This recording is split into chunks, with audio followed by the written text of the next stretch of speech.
इस वीडियो में हम एमएससीपी के बेसिक प्रोविजंस के बारे में विद एग्जांपल चर्चा करने वाले हैं।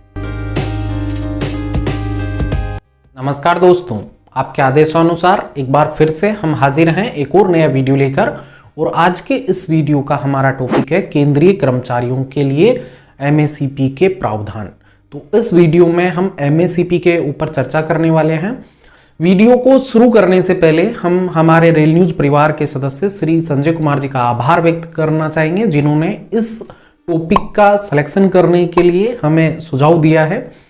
और आप भी, आपका कोई भी सवाल हो उसको कमेंट बॉक्स में लिख सकते हैं, उसके ऊपर हम जल्दी ही एक डिटेल वीडियो बना देंगे। इस वीडियो का कमेंट बॉक्स भी आपके लिए ओपन है। इस वीडियो में हम एमएससीपी के बेसिक प्रोविजंस के बारे में विद एग्जांपल चर्चा करने वाले हैं। आपको बता दूं कि एमएससीपी का जो टॉपिक है उसके जो प्रोविजंस है वो इतने कम भी नहीं है कि उन्हें एक वीडियो में कवर करना संभव हो। इस वजह से हम वीडियो की ड्यूरेशन को ना बढ़ा करके इसे 3-4 पार्ट में डिवाइड कर रहे हैं। तो आपके लिए मैं यहाँ पर 3-4 वीडियो की एक प्लेलिस्ट बना करके अपलोड कर दूंगा, तो आप आगे आने वाले वीडियो अवश्य देखिए। अगर आप केंद्रीय कर्मचारी हैं तो इस चैनल को जरूर सब्सक्राइब करके रख लीजिए, क्योंकि इस चैनल पर हम केंद्रीय कर्मचारियों से जुड़ा हुआ कंटेंट रेगुलर बेसिस पर पब्लिश करते रहते हैं। चलिए जल्दी से आज के टॉपिक का शुभारंभ करते हैं। सबसे पहले बात करते हैं एमएससीपी के बेसिक इंट्रोडक्शन, आपको परिचय करवाते हैं एमएससीपी क्या है। एमएससीपी का full form modified assured career progression scheme है। एमएससीपी को 6th पे कमीशन के पैरा नंबर 6.1.15 की रिकमेंडेशन पर 1 सितंबर 2008 से केंद्रीय कर्मचारियों के लिए लागू किया गया था। इस वीडियो में हम सिविल कर्मचारियों की एमएससीपी पर बात करेंगे। इसमें डिफेंस के जो प्रोविजंस है वो शामिल नहीं है, और आप कहेंगे तो हम डिफेंस के लिए एक अलग से वीडियो बना देंगे। इस योजना के लिए डीओपीटी के द्वारा ओएम नंबर 35034/3/2008 ESTT-D के द्वारा इस योजना की विस्तृत जानकारी सभी विभागों और मंत्रालयों को भेजी गई थी। जैसा कि आप सभी जानते हैं, केंद्रीय कर्मचारियों की सेवा से जुड़ी किसी भी योजना या किसी भी प्रोविजंस पर डीओपीटी एक मेमोरेंडम इश्यू करता है। उसके बाद में संबंधित मंत्रालय अपना लोकल ऑर्डर निकालता है। तो इसी क्रम में जैसे एमएससीपी को रेलवे में लागू करने के लिए डीओपीटी के बाद में रेलवे बोर्ड ने अपने लेटर नंबर RBE 101/2009 इश्यू किया था, जिसमें डीओपीटी के जो प्रोविजन थे उन्हीं को रेलवे में इंप्लीमेंट किया गया था।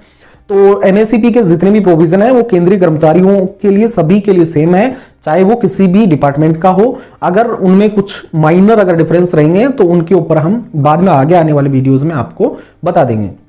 इस वीडियो में हम एमएससीपी के सभी प्रावधानों के ऊपर चर्चा करने वाले हैं, लेकिन इससे पहले आपको एमएससीपी से पूर्व प्रचलित स्कीम के बारे में जानना जरूरी है, ताकि आपको एमएससीपी के जो प्रोविजन है उनको समझने में आसानी रहे।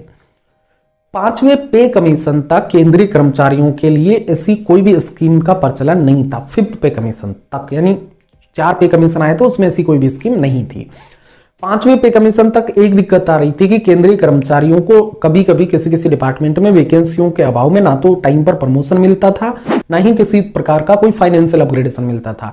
इस वजह से उनकी तरक्की को सुनिश्चित करने के उद्देश्य से 5th पे कमीशन में ACP यानी अश्योर्ड करियर प्रोग्रेशन स्कीम को इंट्रोड्यूस किया गया था।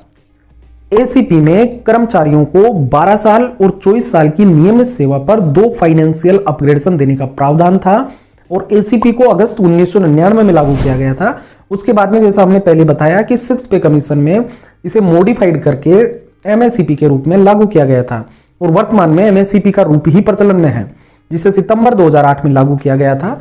यानी ACP जो थी वो 31 अगस्त 2008 तक प्रचलित थी, उसके बाद में 1 सितंबर 2008 से एमएससीपी प्रचलित में है। इसके बाद में जैसा कि आप जानते हैं 2016 में 7th पे कमीशन लागू हो गया, और 7th पे कमीशन में भी एमएससीपी में कुछ ज्यादा परिवर्तन नहीं किए गए थे। ओनली परफॉर्मेंस बेंचमार्क को गुड से वेरी गुड किया गया था सभी पदों के लिए। पहले ये कुछ पदों के लिए था, अब बाद में जो भी एमएससीपी के दायरे में जितने भी पद आते हैं उनके लिए परफॉर्मेंस बेंचमार्क को गुड से वेरी गुड किया गया। एकमात्र चेंजेस 7th पे कमीशन में किया गया था। 7th पे कमीशन के लिए भी डीओपीटी ने सितंबर 2016 में ऑफिस मेमोरेंडम जारी किया था।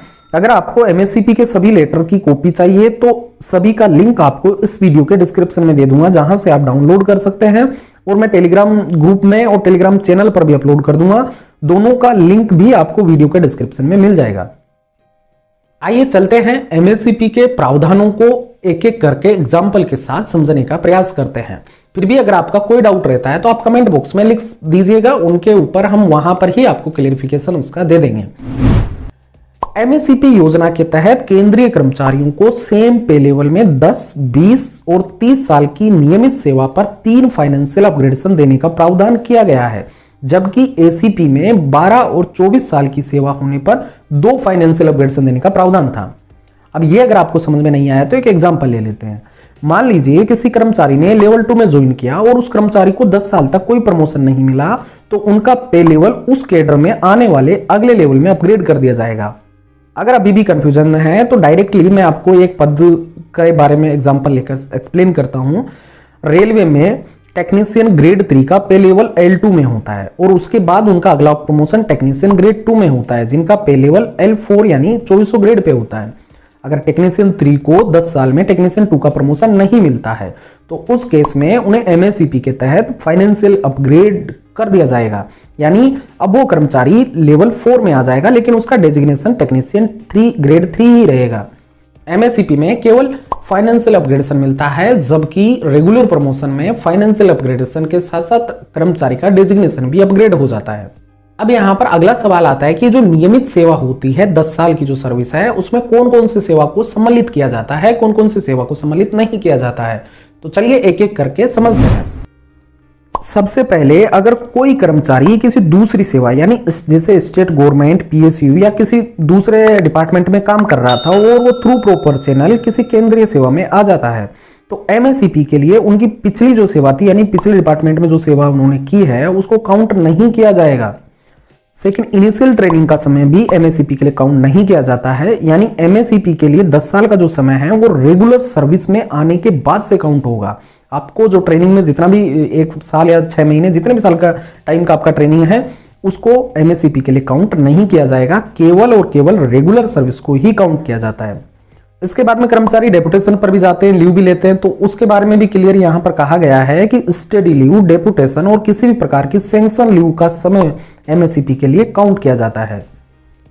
एक और बहुत महत्वपूर्ण प्रोविजन है जिसको भी आपको समझना जरूरी है। मान लीजिए कोई कर्मचारी किसी ऑर्गेनाइजेशन में काम कर रहा था, यानी एक संस्थान में काम कर रहा है और वहां पर सरप्लस है एम्प्लॉय की पोजीशन, तो उस केस में कर्मचारियों को दूसरे संस्थान में नियुक्त किया जाता है। तो अगर ऐसा कोई केस है तो सरप्लस कर्मचारी को दूसरे ऑर्गेनाइजेशन में सेम पे लेवल या लोअर पे लेवल पर नियुक्त किया जाता है, तो उस केस में एमएससीपी के लिए पिछले ऑर्गेनाइजेशन की सेवा को भी काउंट किया जाएगा। आइए अब इसे एक एग्जांपल से समझ लेते हैं। यहां पर मैं भी समझ रहा हूं कि आपको कंफ्यूजन होगा। मान लीजिए एक रेलवे कर्मचारी किसी वर्कशॉप या किसी यूनिट में कार्यरत है और वहां पर एम्प्लॉइयों कर्मचारियों की संख्या ज्यादा हो गई है, या वो वर्कशॉप में वर्कलोड कम हो गया है, या वर्कशॉप को ही बंद किया जा रहा है, तो कोई सा भी यहां पर सिनारियो, उस केस में उस कर्मचारी को किसी दूसरे विभाग के अंदर नियुक्त किया जाएगा। तो दूसरे विभाग में नियुक्त होने पर उनको पिछली सेवा का यानी वर्कशॉप की सेवा का बेनिफिट एमएससीपी के लिए मिलेगा। अब यहां पर हमने ये तो समझ लिया कि एमएससीपी का बेनिफिट किससे मिलेगा और किस कंडीशन में मिलेगा, लेकिन अब यह समझना भी बहुत जरूरी है कि एमएससीपी का बेनिफिट किस किस को मिलेगा, यानी इसके दायरे में कौन कौन आएगा। तो एमएससीपी के लिए ग्रुप ए, बी और सी में नियुक्त नियमित कर्मचारी शामिल होते हैं। एमएससीपी एचएजी यानी हायर एडमिनिस्ट्रेटिव ग्रेड तक लागू होती है।